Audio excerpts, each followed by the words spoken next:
Il a digéré. Le sujet est la digestion du deuil amoureux et comment cette blessure peut guérir. D'abord, on commence par opérer une introspection. On va aller voir à l'intérieur de nous-mêmes. Pour cela, il faut creuser, passer la première couche superficielle, en quelque sorte découper un peu de notre enveloppe, mettre à vif cette blessure qui saigne pour aller trouver derrière l'organe blessé. Puis, on peut regarder et observer la tempête qui se joue en dedans. Ça remue les tripes, tel un petit bateau en papier sur une mer déchaînée.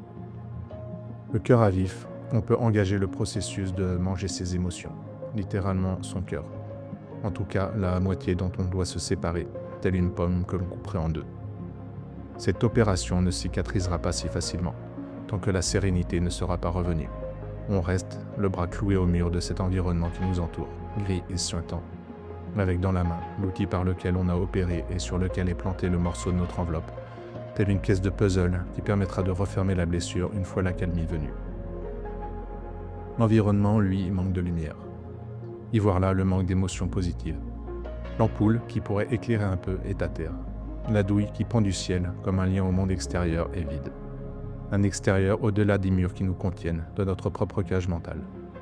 On y trouve un outil, une échelle qui enjambe une ombre, un trou noir et profond de négativité. Cette échelle qui serait nécessaire pour remettre l'ampoule en place, mais qui semble bien trop courte.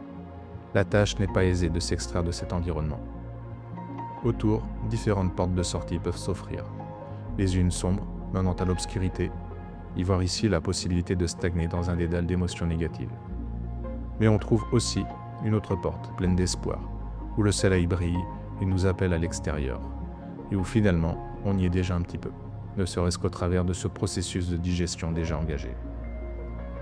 À cet instant, le personnage est à terre, les jambes coupées, avec ses pieds qui lui permettraient de se relever et se tenir debout, et qui ne lui offrent pour l'instant que le vide et l'obscurité. Difficile pour l'instant de retrouver ses appuis. Le cerveau, quant à lui, est à vif, bouillonnant. C'est par lui que le processus de la digestion va se faire. Et le cerveau, une fois calmé, pourra redevenir léger, tel un nuage et se reconfronter au monde extérieur.